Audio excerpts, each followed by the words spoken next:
this has its own charm. We have some Canadian latte up there, and San Diego sunshine, and New York City. So that's good, Jason. You have the core here. We also have John McGowan checking in from Abu Dhabi. He's our legal supporter from Global Advocacy. I'm all for legal supporters. The illegals we don't want to talk about. So the opportunity is always wonderful when I can meet with Jason's friends, and it's just wonderful to have a guy there in the UAE who is such a bridge between the US and UAE. So Jason, thank you so much for being such a loyal friend. We've met how many years ago? I mean, that has been a while back. Over about 11 or 12 years ago. 11, 12 years ago. And we had some great times, and we had some wonderful clients during the Dubai growth spur. So for the new friends, my name is Laszlo Horvath, born and raised in Hungary, and my claim to fame is after business school, one of my professors started AOL, and I became employee number 5 at their digital strategy group. We launched about 54 businesses, and my close friends know the story. It's fun to create something new, and looking back, it was wonderful when you were actually there in the office of top management, and they said, Laszlo, your job is to sell advertising. And my first reaction is, advertising on the internet? That doesn't exist. And I said, well, you got it, you have to create it. So that was in 1995, and ever since, most of my activities grew out of that, making money out of a digital environment. So I do 3 things. One is ActiveMedia, where we make sure that clients connect to their audiences so people can transact. We build a digital footprint that converts into buyers. We did the first SEO programs way back, and ever since, we think that when there's a Google down, that's a major catastrophe in the world, and people are losing literally billions of dollars. Hey, Jason, nice timing for the Google down. Just at 6 a.m. Pacific time, it became the biggest news in the world. So hey, Google beats pandemic. The other activity is related to this. I'm in Silicon Valley, so you can't avoid startups. You get invited to be a mentor. So about 8 or 9 years ago, we kind of put together a network of mentors, and I joined the advisory board of the largest angel investor group. So the second thing is connecting people and technology, or via technology. That was ActiveMedia. This one is people, technology, and funding. So crazy ideas or less crazy ideas can get traction here in this ecosystem. And part of this activity is my wonderful venture capital connections to the European Union's funding sources. Which leads me to the third thing, governments. And I'm delighted to have Kim Benson here as well. As a pleasant surprise. We advise together the U.S. Department of Commerce and the U.S. Trade Representative, and that helps me to connect with people who can assist our clients as well internationally. So that's my background. And every time Jason says, hey, let's talk about the media landscape, I'm always excited because I've seen there the evolution from print. That was a big thing, how long print is going to stay alive, to digital in the 90s and the 2000s. And print is still alive, as you guys know. And 70% of expenditure, it's fresh data, will be digital, but that other 30% is still there. And there are international markets that are very stuck to their habits and they love their newspapers. I'm one of those because I like the sauna. My friends know that, and I'd be very sad when the Mercury News goes out of business, because that's where I read print paper. So it has a very useful function. It's not just um, those flower stands where you put the phone book on under the flower pots, but it has an important function. I can't bring in my iPad to my sauna. I think that would be just disrespectful. So right now, when you look at the media landscape, it's bloody, because it became so ugly that if you look at the landscape from a bird's eye view, you see chaos, and you see the information crisis, and everyone is yelling at you. Um, I'm a little bit more optimistic. I believe that this is just an integral part of the transition of the consumer taking charge. As the consumer took charge of content, using Google as uh, the base for the thought process and essentially the operating system of finding content. Now we are in the process of taking charge of our social media connections, the so-called digital friends. So COVID made things look nasty, but in fact just accelerated those processes that we already see happening. They are just happening faster. So that would be sort of my thesis that I would submit to you. By the way, we wanted to make this a dialogue. So I know I like talking, and I like talking to myself and playing with the thoughts, but it's a lot more interesting when there are smarter people than me also challenge or kind of submit their thoughts to this circle of experts. Uh, to have sort of a metaphor of what's happening. Have you guys all saw the movie Social Dilemma? No. Yes, you did. One, New York, of course. So Social Dilemma essentially explains the slightly perverted pleasure mechanism that comes from likes. It's akin to gambling pleasure. Gamblers get pleasure out of losing as well.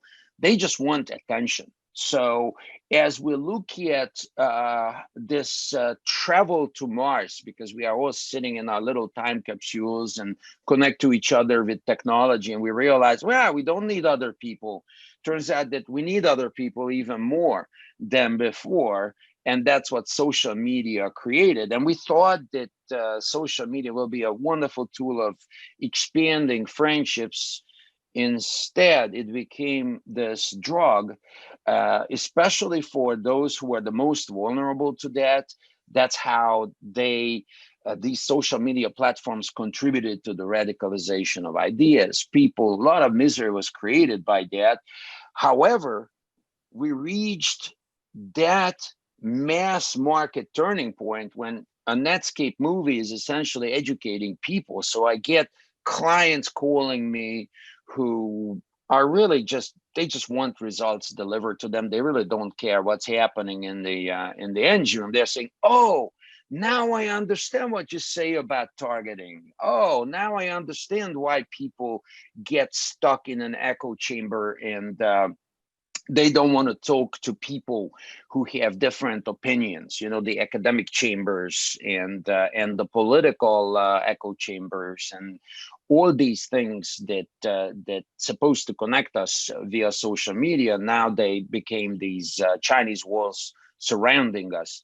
Now that's breaking now, because similar to this transition from print to digital, which was a big battle and people were arguing for decades over this, there is a new media. And that's why I'm so excited. I'm excited about a couple of things. One of them is a lot of basic research that got really accelerated. From what I see in the neighborhood in Silicon Valley, there are fantastic advanced material, technological progress made. But the most important thing is the consumers begin to take charge of your own social footprint as well. And as a result of the presidential elections, those type of really unintended consequences of having Facebook and Twitter being the main forum of the discourse, some unelected technocracy had the chance of influencing political decisions, cutting off traffic to candidates that they didn't like, self-appointed censors kind of filtering out information the way they pleased. And now there's a backlash at multiple levels on that. And people are talking about breaking up Facebook. I mean, I don't know about you guys, but when 46 states attorney generals attack a company and they want to break it up, it may not be such a pleasant working environment. And maybe it will take 3 to 5 years, as they say, but it might take 10 years or might take 2 years.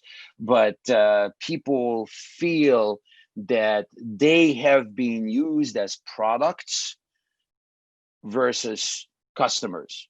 Because when you go on Facebook, you guys know, because you are PR execs and marketing execs, you thought that Google is great, is giving you all these free tools. Facebook is fantastic. You can connect with people in Dubai. You can connect with people in Abu Dhabi. That's fantastic.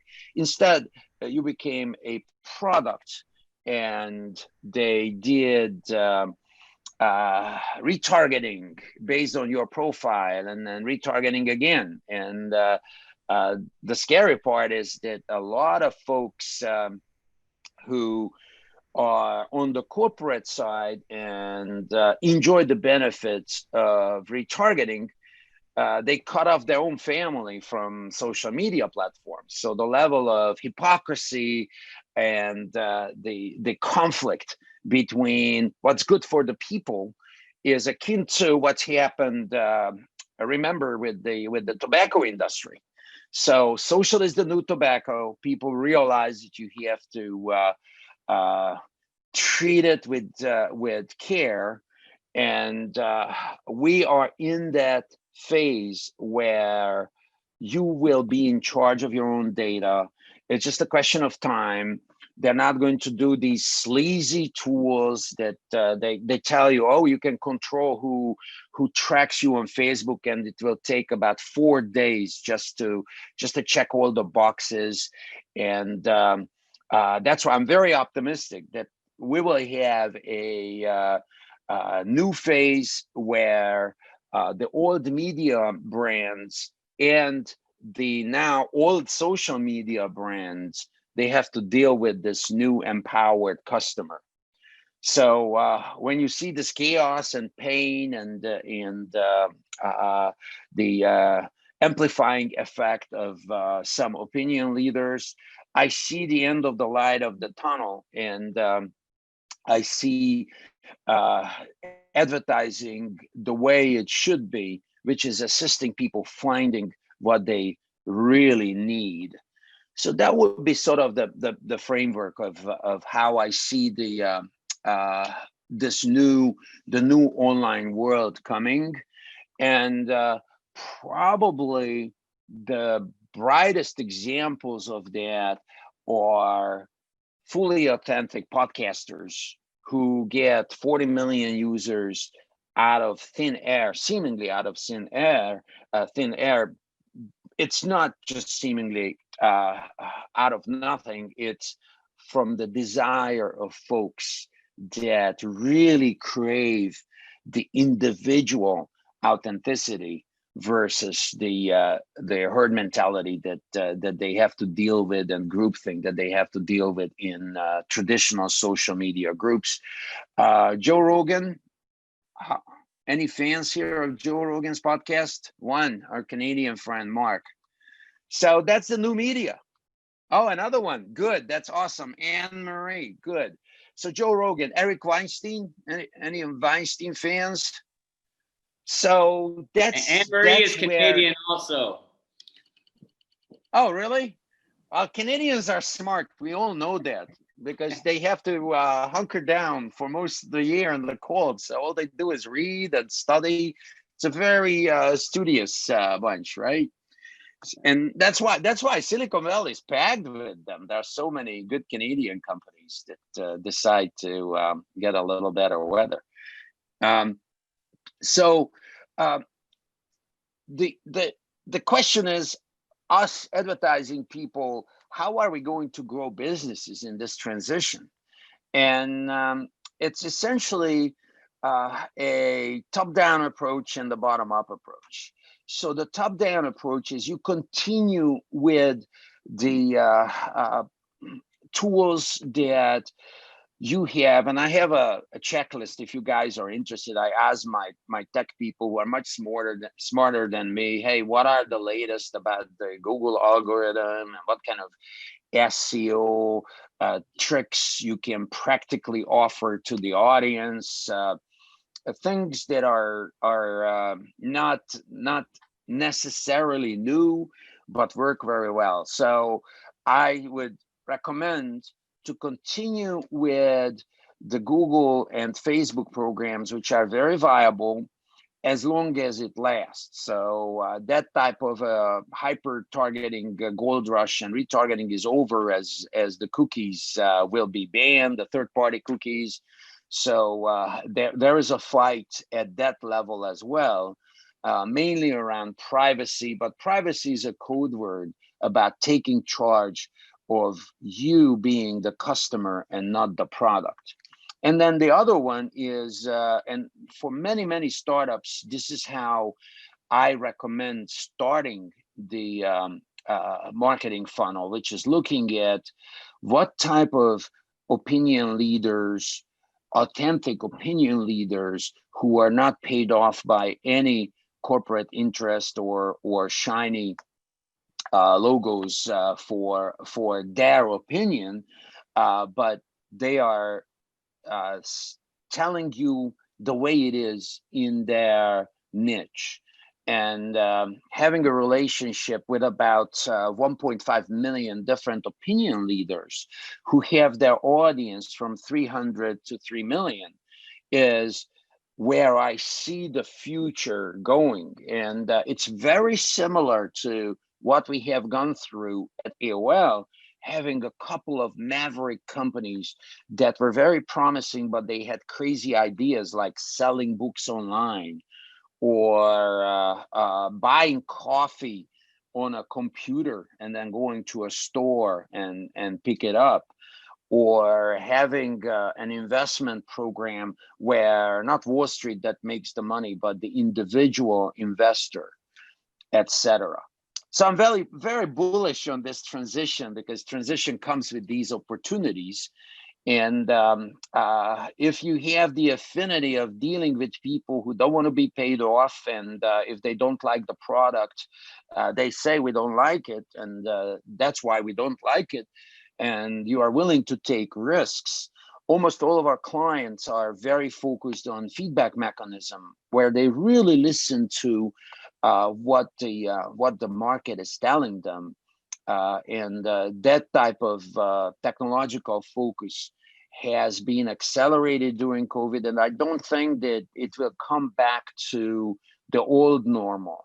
The same way as employees are not going to come back to an office in Silicon Valley. It's large companies. I think the earliest is June, when I heard that the big companies will bring back with a flexible workforce. So this is the new normal, people. We will still have that beer on the beach, Jason, but this is the new normal, this kind of Zoom. So when I complain about the Zoom fatigue, I kick myself saying, get used to it, buddy, because this is going to be a very effective way of communicating with folks that you know and you built a relationship in person with in the past. So expand this media landscape a little bit, folks at the media companies, Facebook may not come back ever as a 9-to-5 kind of office space. They might just stay remote forever. Google, I don't think the last I heard, Google is not coming back until September, even in a flexible workforce situation where you work 3 days in an office and the rest you are wherever you are. So essentially, we will have a new world where companies look at the real data, and just like in media, you realize that you can get a new brand off the ground using opinion leaders and authentic, focused, very well targeted communities that really appreciate the product. Let it be a natural mineral water, right?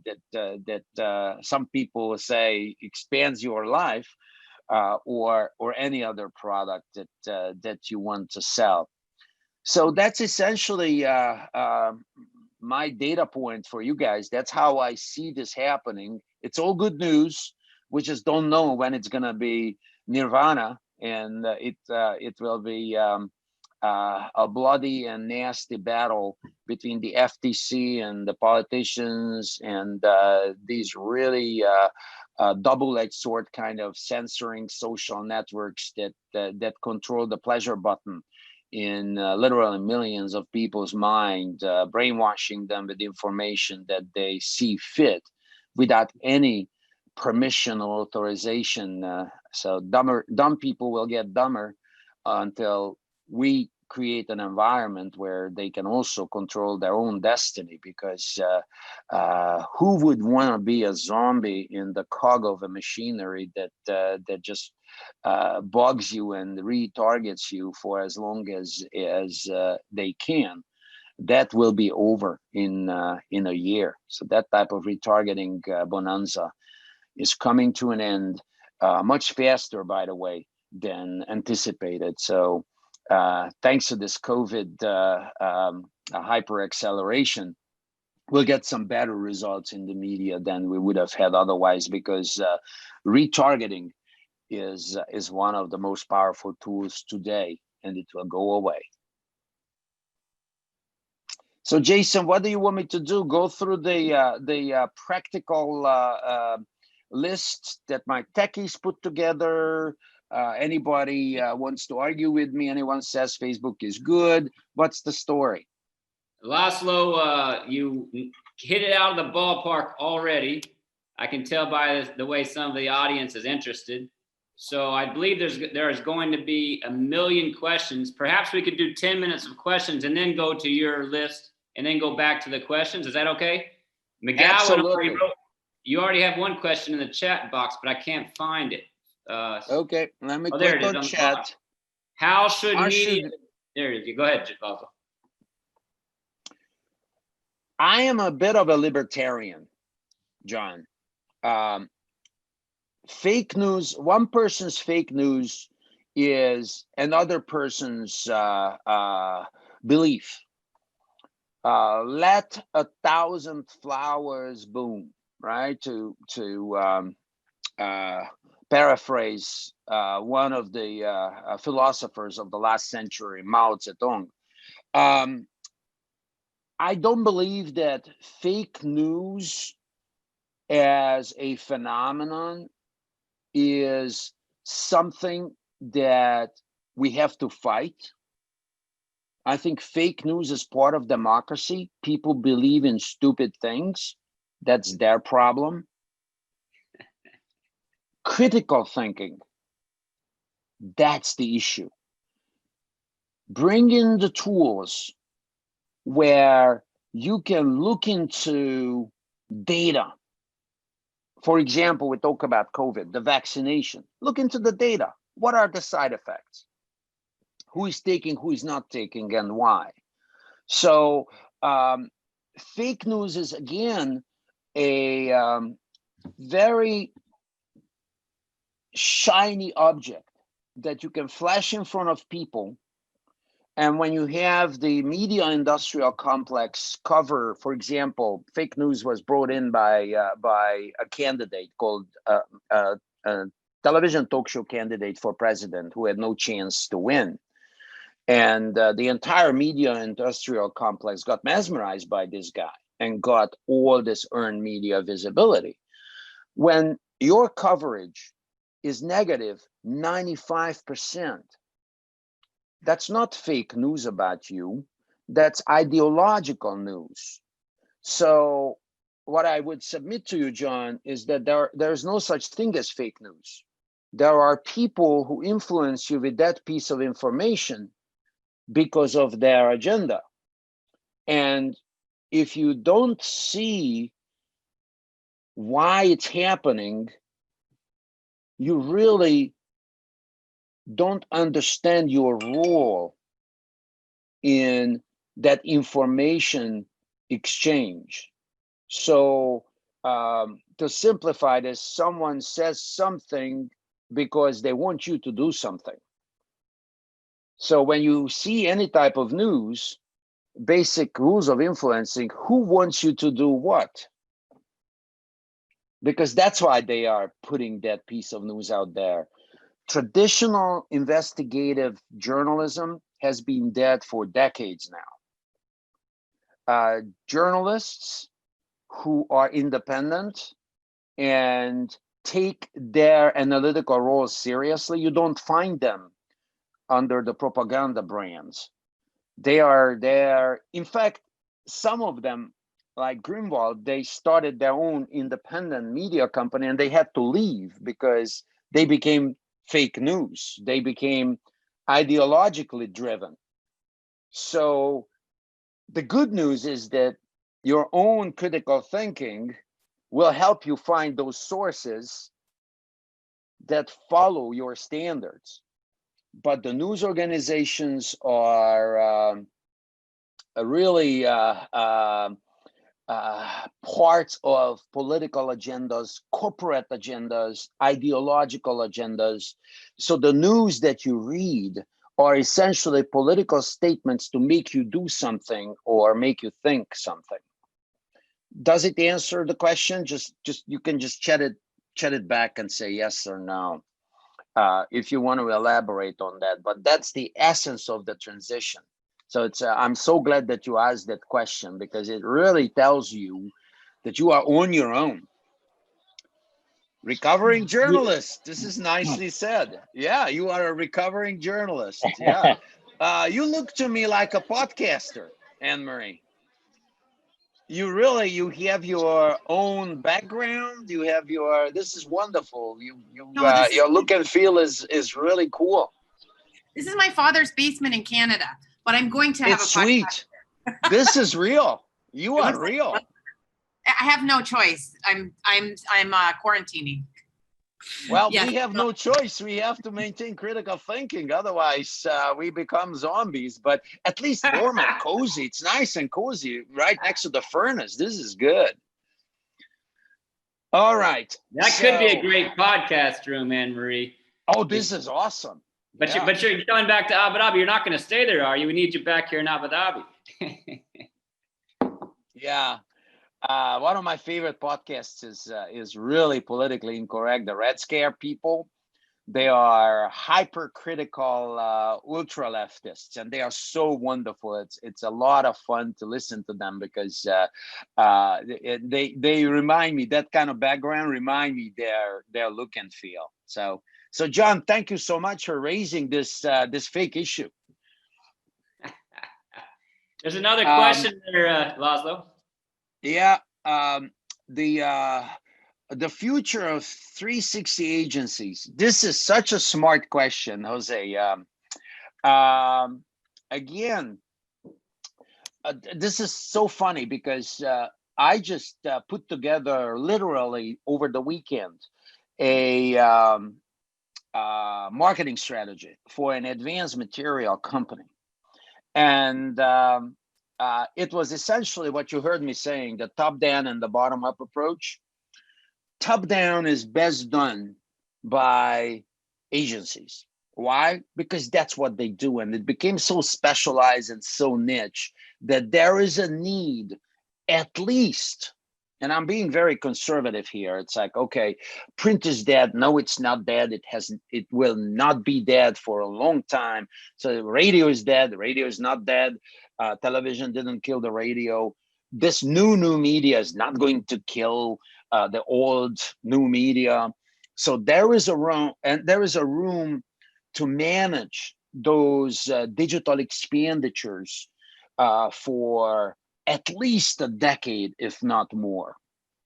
And that is really the essence of digital marketing. It requires specialized niche knowledge of organic search, SEO, paid search, social media management, managing these influencers. So there is a future which is bright for many, many years to come, despite the fact that we have this huge transition in the actual media outlets. And the fact, and this is the United States. So my perspective is uniquely US.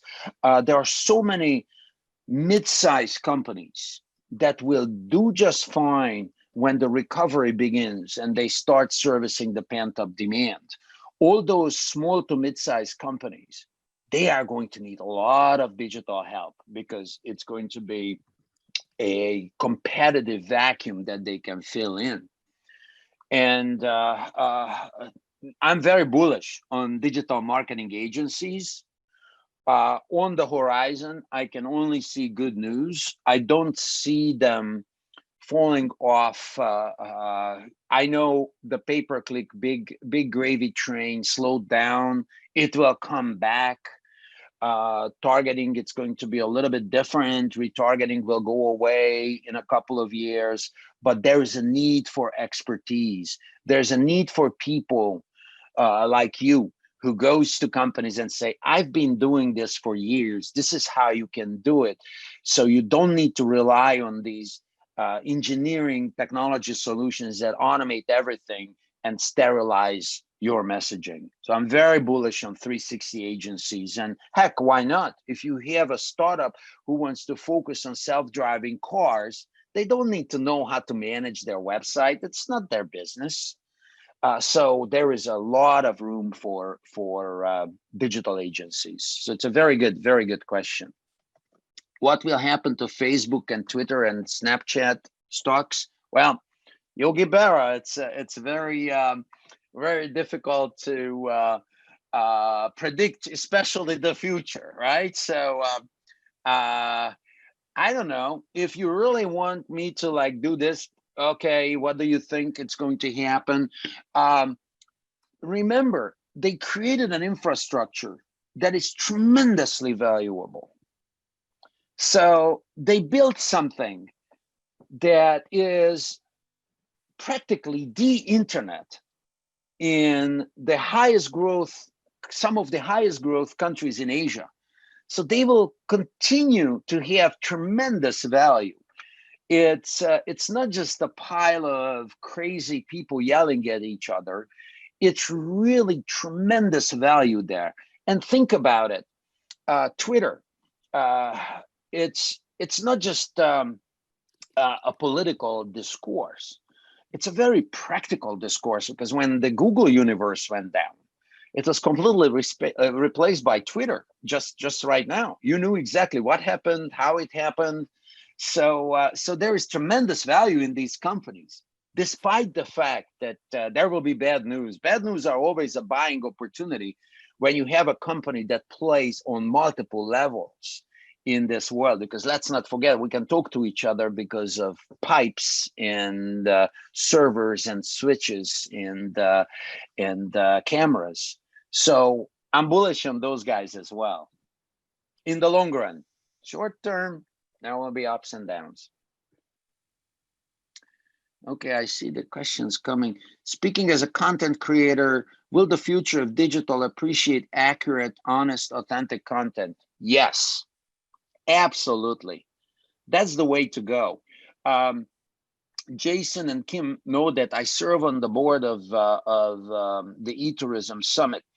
And one of the most disappointing elements are some of the personal most pleasing, because you go and look at some states advertising and it's all beautiful mountains, and they believe that their peaks are nicer than the others.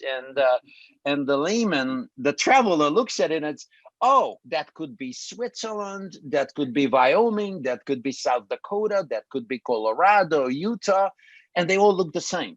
Same about the beaches. Oh, we have the greatest beaches. Yeah, it's sand, it's hot, they all look the same.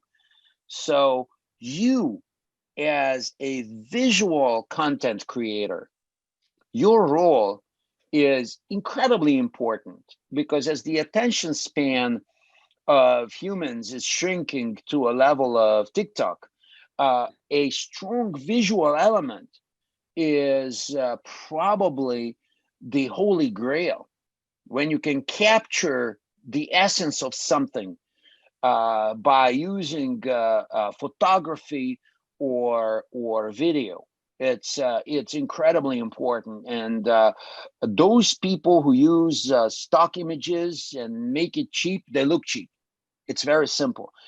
Those people who watch it, they may not be able to say, because they don't have the vocabulary to say, oh, this thing looks cheap, or just thrown there together. But imagine the world through the eyes of a photographer, how much more enticing and focused that is.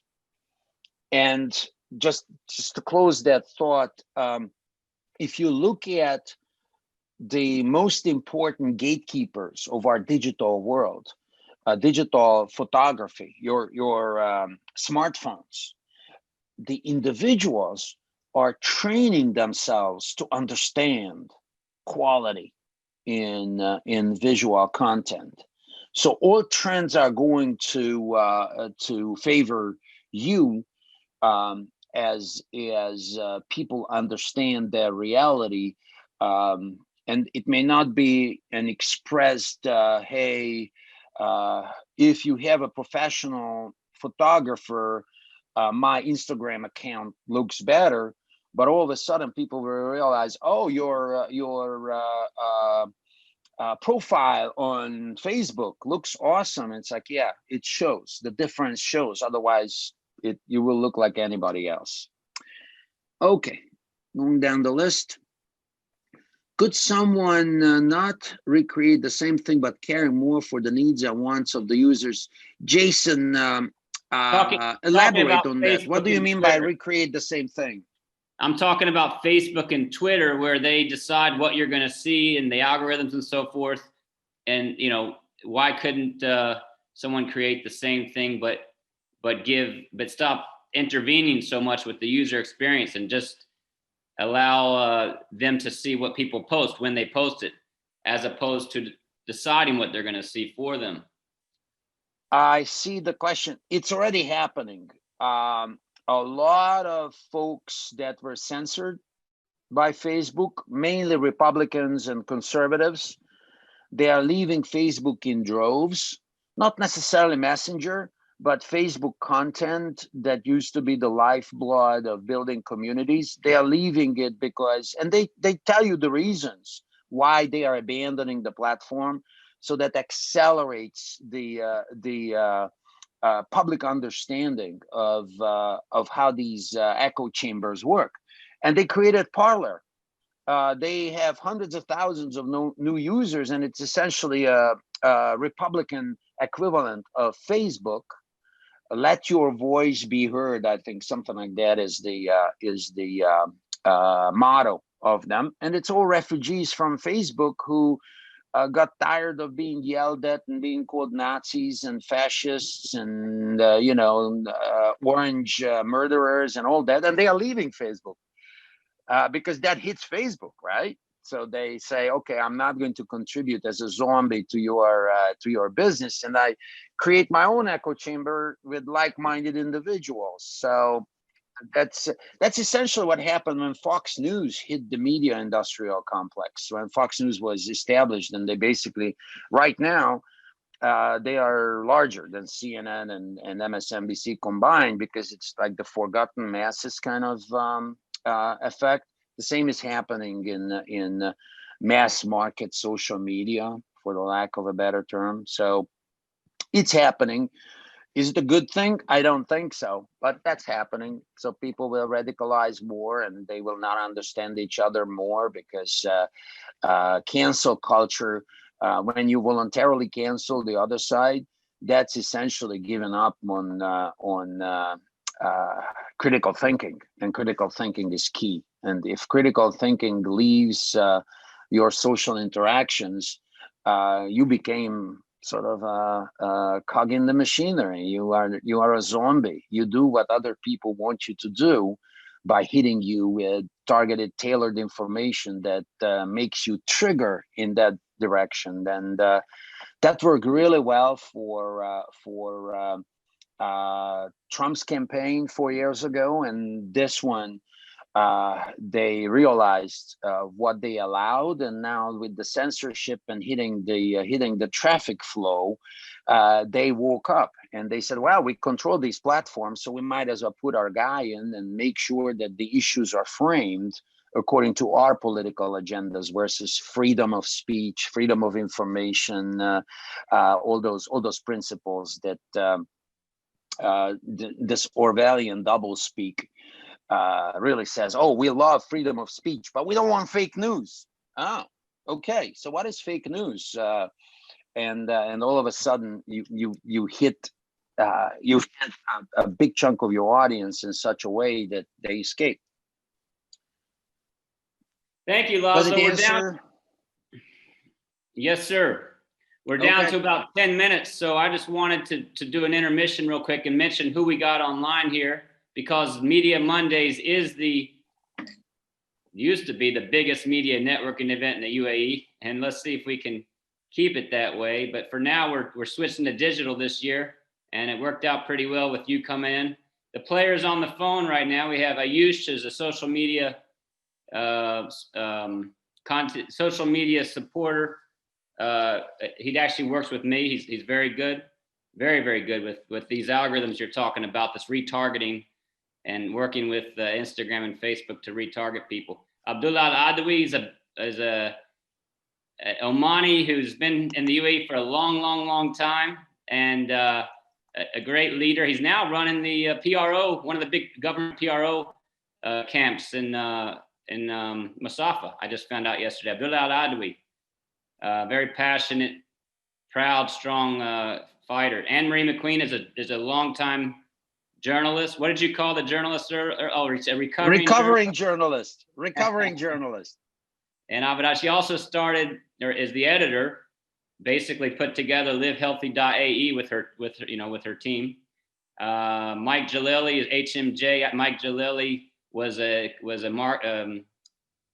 head of media, I believe, for NBAD in that beautiful tower on Maror Road that's now FAB. I remember walking by and talking to some of those guys, Jason, a few years back. Yeah, you've met Mike. John Habib is a great friend who was here forever. He was the chairman of AmCham and a lawyer. He and John McGowan worked together and are also good friends. John Habib's sitting in New York, practicing law. He's a politician now in his city, and he's also has a carpet company for many decades, he and his family. And I believe they put the carpet in the White House recently. Oh, nice. And John McGowan and his partner Nasser Al-Seba have global advocacy here in the UAE, doing a tremendous amount of work legally. And John is open-minded to all political views, but sometimes we have our debates. He's a critical thinker. We have Kim Benson, who I met through Laszlo. You want to say hi real quick, Kim? Because you came out and visited a long time ago. Yeah, hi everyone. My name is Kim Benson. I'm from San Diego. I have a company called Zenata Global, and I work with U.S. companies that are looking to develop business in the Middle East. Thank you, Kim. Mark Minnie, a great photographer, I believe focused on helicopters. Am I right, Mark, from Canada? But he does work all around the world. In fact, he my home state in West Virginia, he's been to many times. We got Richard. Let's see, where's Richard? Richard. I'm sorry, I'm not catching. Richard, can you introduce yourself on the chat or on the audio, whatever you prefer? He might be offline. We got Saeed Gargawi from Dubai, who I met a year ago. He was in Abu Dhabi for a wedding. Do you want to say hi, Saeed? Are you on there, Saeed? Maybe he's not online. Sharad, do you want to say? Oh, there he is. He's giving the thumbs up. Yes, Saeed. He's a young future. Well, he is a growing leader in this country. Let me put it that way. He's passionate. You can tell, Laszlo, when people are passionate and active, that they're going to make a difference in the world. And I know he's definitely on that track. Maybe he already has. Sorry if I don't know already, Saeed. And then Sharad Agarwal, do you want to say hi, Sharad? And then he didn't. And then we got Zahir Anis, who's my co-vice chair at the AmCham U.S. Public Affairs Committee. We went to D.C. and had a lot of fun together in D.C. And John McGowan's also on the committee for American Chamber of Commerce. So that's for the networking purpose. Do you want to say anything, Zahir? Well, I'm not in the media field, but I have to say a lot of what Laszlo has talked about and what's been discussed here is like very insightful and relevant for even some, regardless of what line of business you're in. Thank you, Zahir. I appreciate your comment. Yeah. And Zahir is looking for a photographer for his accountancy firm, his family accountancy firm that's been around for a long time, but he needs them now pretty soon, Mark. Sorry, I think he needs them pretty soon to do a corporate profile there in Abu Dhabi. And yeah, I'd have to quarantine first, so I'm here for a bit. And then Sharad says he runs a digital agency in Dubai, Cyber Gear. I like the name, Cyber Gear. Yep. So Jason, these are good friends because the last thing anybody wants to do is another Zoom conference. So they are your hardcore friends, and I am honored that you guys took time out of your evening or morning, depending on where you are. I really appreciate it, and if there's anything that I can do, let me know. Jason knows how to find me. I'm delighted to assist you. In fact, if you want to save the date, I know a date when I will be in that neighborhood. It's December 6th and 7th in Oman, when we are doing the Global Forum, which is lots of Canadians as well, by the way. It's the sort of standing think tank of the Digerati academic and political influencer elite, mainly in the EU and the US. 70% EU, 25% US, and the rest is other parts, Japan, Africa, even some Chinese. So December 6th and 7th, Global Forum, we will have our startup competition. So folks that are interested, they will talk to Jason, and we'll make sure that you can represent your company or your viewpoints, or your clients can come, because we want to make sure that it's not one of those conferencing by tourism events, because I just find it ridiculous that people fly in and they pretend that they are in a location without any context. So I personally want to have the majority of the startups should be local. The majority of the startups should be local. I mean, not just Oman, but the entire region, because that's why we are going there. Otherwise, we can just have another Zoom call. We don't need to travel to Oman. So if I can do anything for you digitally or business development in the US, let me know. The Oman event, I'm looking forward to having a beer with Annie and all of you in Dubai at the beach. And Jason, if you want, I can go through the checklist of my SEO folks. Probably the Cyber Gear folks might be bored with it, but the non-digital folks might like it just for their own marketing people. Couple of bullet points. Okay, Interested, Zahir? You raised your hand. We got one yes. We got 1 minute left, but we'll extend further if we can get 3 yeses, 3 hands up. Okay, 2. We need one more. 3. Okay. Okay, we have the 3. So we'll do it fast because I don't want to have Jason get in trouble with overrunning this very delightful conference. So a couple of things. Context. When you started search engine optimization, context was really irrelevant. You just threw up a bunch of keywords and Google was thinking for you. Now people became more sophisticated in their searches. So the BERT algorithm is very helpful when it comes to understanding your context, especially where you use a longer sentence, those classic search engine keyword tails. So if you have a 4 versus a 2, it brings you a completely different set of results. So happy to follow up offline on this one. And the other one is the no-brainer that continues to amaze me, how many people don't pay attention to Google's core web vitals, which is, remember, Jason, when we were talking about your website, the download time, how long it takes a page to load from an actual user's viewpoint, not just your Wi-Fi, but your server speed. And Google has tremendous tools to accelerate that.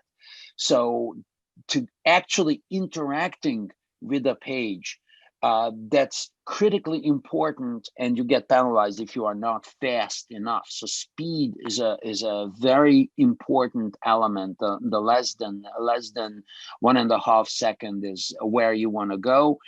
And then the search engine results pages, that battle is becoming very tough because they are putting sponsored links, especially on the small screen on the smartphones.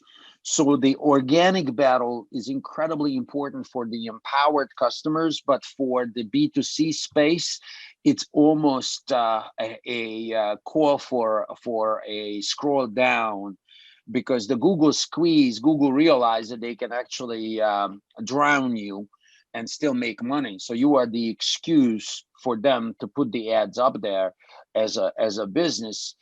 You don't even have to show up on any type of top level visibility in organic results. So these are the sort of 3 technical points that are important for any marketer to understand. Speed is of essence. The Google search algorithm is very contextual now, and making sure that the search engine's results pages are understood. It's not 70% organic and 30% paid, but it's seemingly 100% paid. So what do you mean by 100% paid, boss? When you type in a Google search and you see the results, it takes an effort to find the real results because it's buried. The do no evil does nothing but evil, essentially, on the smartphones. They make every penny, they squeeze it out of businesses as well. So essentially, Google squeezes the users because they go to Google for information, and squeezes the clients. Google is one big ad network with stupid zombies who play the game and use their system, and corporations who think that they have to be on Google because otherwise they are not found, and they believe in the value of their organic content, which is covered up by paid advertising on the smartphones. That's what it is. That's the reality of the hypocrisy of some of these platforms. Any other questions for Laszlo? He's here from Palo Alto, California. Feel free to ask him. So I have a question for you. Have you heard of Yes, Ayush. So have you heard of a platform called Webflow? Webflow. No, I'm not familiar. Okay, so while researching, I came across this platform. It's called Webflow. It's an alternative Mhm. to, and we are actually trying to build up a newer platform like the modern day marketing websites into Webflow. And the speed optimization for that platform is less than a second. How do you think so it's going to affect the search engine optimization? Very positively. And it means that you are covering the base. I mean, this is so important and so often overlooked. A lot of small to mid-sized businesses don't pay attention to that. So less than 1 second, that's where you want to be. So it's very good. That's the foundation. I'll look into that, Ayush, okay? Thank you so much. Yeah. By the way, since Google was down this morning, it's funny how DuckDuckGo jumped on it immediately, and you know, there's always a taker. It's a competitive world out there. I love the optimism of those guys. They don't build your profiles. It's they don't do retargeting, so it's like fresh. It's a good thing. Their user base is still a fraction of Google's, but it's just good to see that there are people who are saying, "Hey, I want to play too on the playground." Good. Okay. I'll well, look up Webflow, Ayush. John, in New York, did you have any questions? Are you there, John? And Sharad, thank you so much for your kind comments in the chat. I appreciate that.